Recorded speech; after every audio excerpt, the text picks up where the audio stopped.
جیسے کہ آپ جانتے ہیں کہ پچھلے ایک مہینے سے ہماری اکانومی کے جو بھی بنیادی اشاریے ہیں وہ سب بہتری کی طرف جا رہے ہیں. اس میں ہماری ایک اوور آل اکانومی کی جو صحت ہے، جو اشاریے مثبت طرف جا رہے ہیں،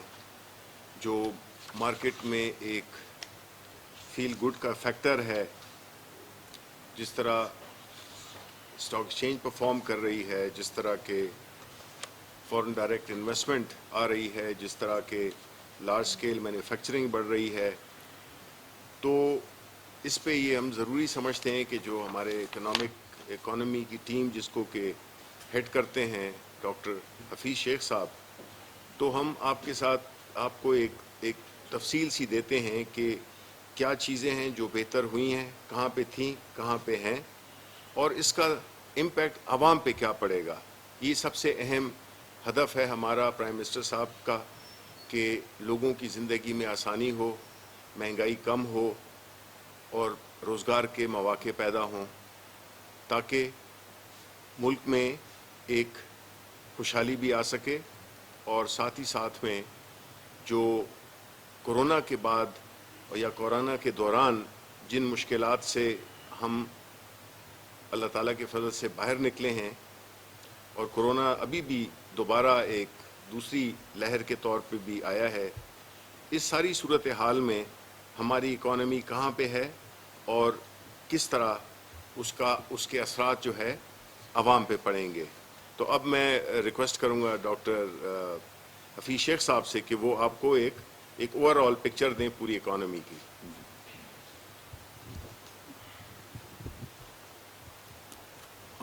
بسم اللہ الرحمن الرحیم. سب سے پہلے تو میں آپ کا رپورٹر صاحبان کا شکر گزار ہوں کہ آپ یہاں آئے ہیں، اور آپ کے توسط سے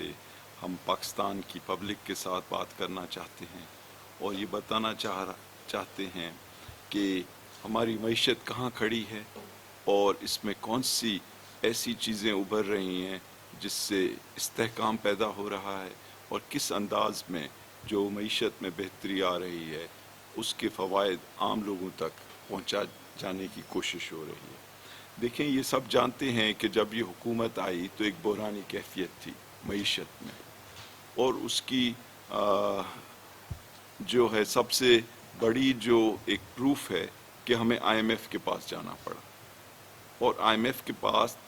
جانے کے لیے حکومت اس وقت مجبور ہوتی ہے جب ایک بحرانی کیفیت ہو. تو اس وقت سے کوشش یہ رہی کہ ہم اس بحران سے نکلیں، اور کرونا وائرس سے پہلے ہم ایک استحکام کی جانب پہنچ گئے. ٹیکسز میں 17% اضافہ ہوا، ایکسپینڈیچر کو کم کیا گیا، پرائمری بیلنس جو کہ آپ کی آمدنی اور اخراجات میں فرق ہے اس کو سرپلس یعنی پازیٹیو کیا گیا، اور ایکسپورٹس بڑھائی گئیں، ہر طرح کی مراعات دی گئیں بزنس کمیونٹی کو تاکہ امپلائمنٹ یعنی روزگار کے مواقع بڑھیں، اور جو ہمارے ڈس ایڈوانٹیج یعنی کمزور طبقے تھے ان کے لیے تاریخی پیکیجز دیے گئے. اب جب کرونا وائرس آیا تو قدرتی بات ہے معیشت کو دھچکا لگا، لیکن ساری دنیا سراہ رہی ہے کہ پاکستان نے کرونا وائرس سے جس انداز میں نپٹا، اور کوئی 1240 ارب کا ایک اکنامک سٹیمولس کا پیکیج دیا، جس کا بنیادی مقصد یہ تھا کہ لوگوں کو جو بزنس کمیونٹی ہے ان کے بجلی کے بل دیے گئے، جو ان کی جاب کریشن کے لیے ان کو سستے داموں پہ لونز دیے گئے، جو ان کے قرضے ڈیو تھے ان کو مؤخر کیا گیا، جو بجلی کی پیمنٹس ڈیو تھی وہ مؤخر کی گئیں، اور اس طرح کی تمام سہولیات دی گئیں. اور ساتھ ہی ساتھ ایک بہت بڑا گندم کی پروکیورمنٹ کا پیکیج دیا گیا، اور تاریخی 1,50,00,000 لوگوں کو کیش دیا گیا. تو ساری دنیا نے دیکھا کہ ایک بہت ہی اچھے انداز میں، بہت ہی شفاف انداز میں، اور خصوصی طور پر خواتین کو پریفرنس دے کر یہ پاکستان کے ہر شہر اور قصبے اور گاؤں میں یہ دیا گیا. اور ان تمام وجوہات کی بنا پر ہم لوگ کرونا وائرس کے اس پہلے جو راؤنڈ سے ایک انداز میں نکلے. اب میں آپ کو یہ بتانا چاہ رہا ہوں کہ اس وقت ہم کہاں کھڑے ہیں. پہلی چیز یہ ہے کہ جو ہماری باہر کی یعنی بیرونی جو ہماری اکانومی ہے اس میں بہت بہتری ہوئی ہے. جب یہ حکومت آئی تو کرنٹ اکاؤنٹ ڈیفیسٹ جو بتاتا ہے کہ آپ کی ڈالرز کی سچویشن کیا ہے ملک میں، وہ ایک تاریخی حد کے اوپر 20 ارب ڈالر تھا. اس کو گرا کر 3 ارب ڈالر کیا گیا پہلے 2 سال میں، اور اس وقت وہ سرپلس ہو چکا ہے. یعنی 792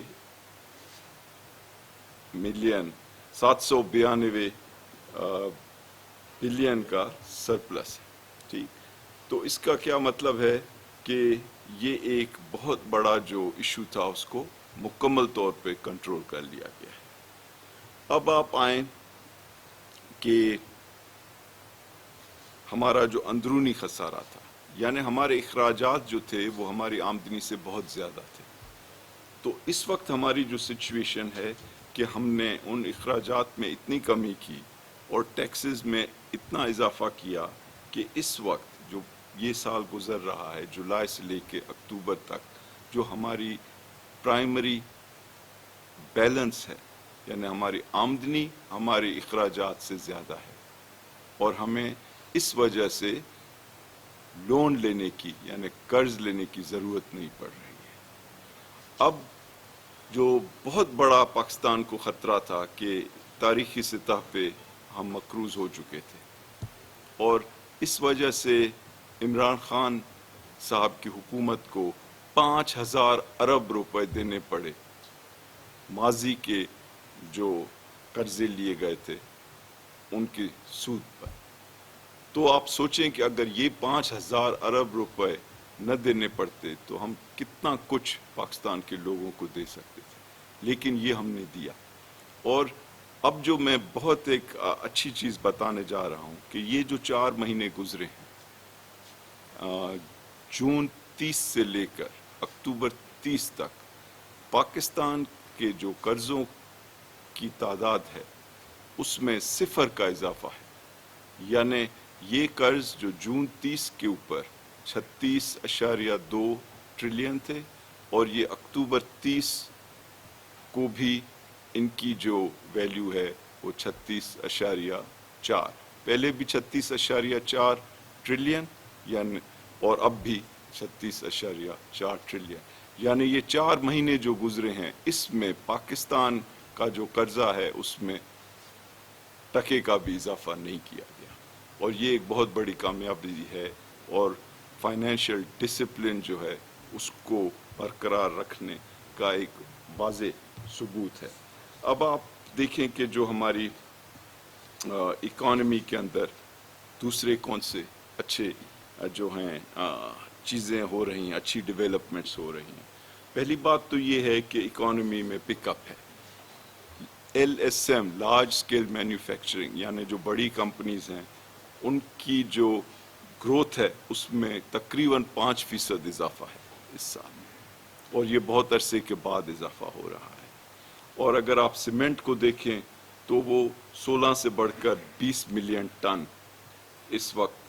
جو ہے ڈسپیچ ہو رہی ہے، اور اس میں ایکسپورٹس جو ہیں تقریباً 13 سے 16 ملین ٹن جو ہیں ڈومیسٹک ہے اور باقی ایکسپورٹس.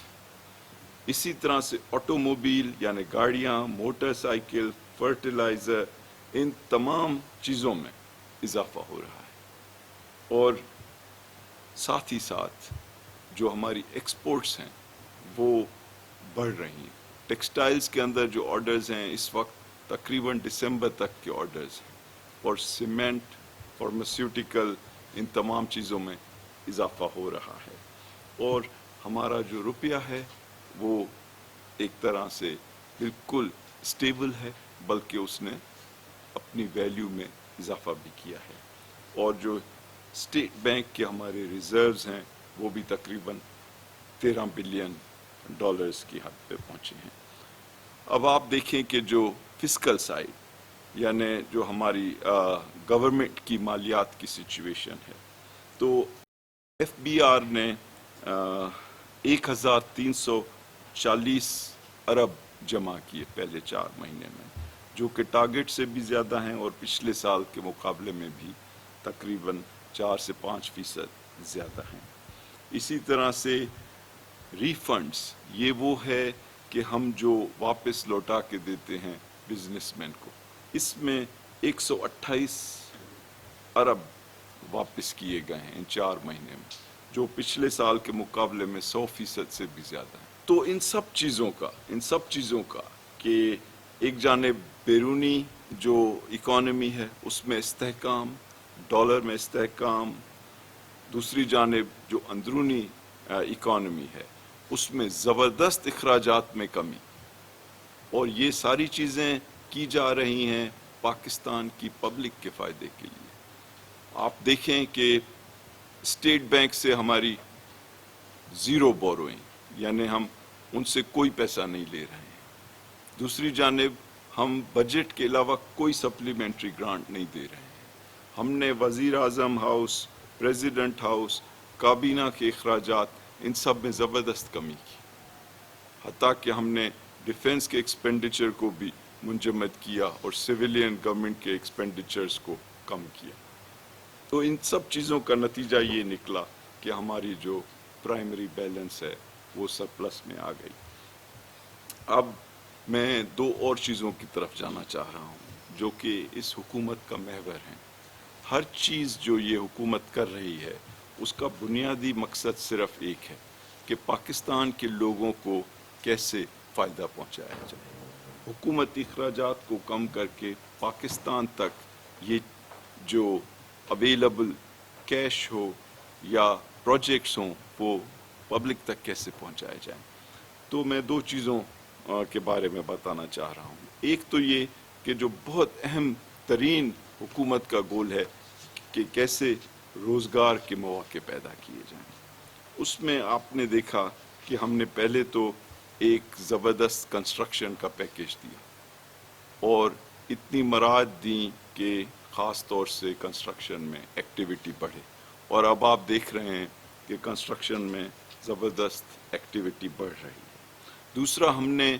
ایک پروگرام شروع کیا، کامیاب جوان پروگرام، کہ جس میں 100 ارب روپے تک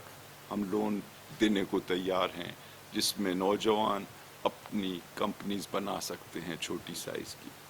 پھر جو پبلک سیکٹر ڈیولپمنٹ پروگرام، یعنی جو پروگرام حکومت کا ہوتا ہے ترقیاتی پروگرامز کا، اس میں اضافہ کیا گیا اور نئے پروجیکٹس جو ہیں شروع کیے جا رہے ہیں، خصوصی طور پہ ان علاقوں میں پاکستان کے جو کہ پسماندہ علاقے ہیں، اور پالیسیز ایسی بنائی جا رہی ہیں کہ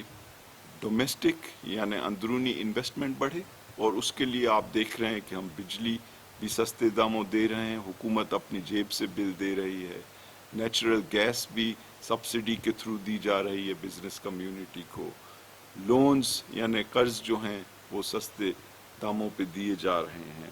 اور ان سب چیزوں کی وجہ سے یہ اکنامک ایکٹیویٹی بڑھ رہی ہے، اور اس کا بنیادی مقصد یہ ہے کہ روزگار کی اپرچونٹیز بڑھیں۔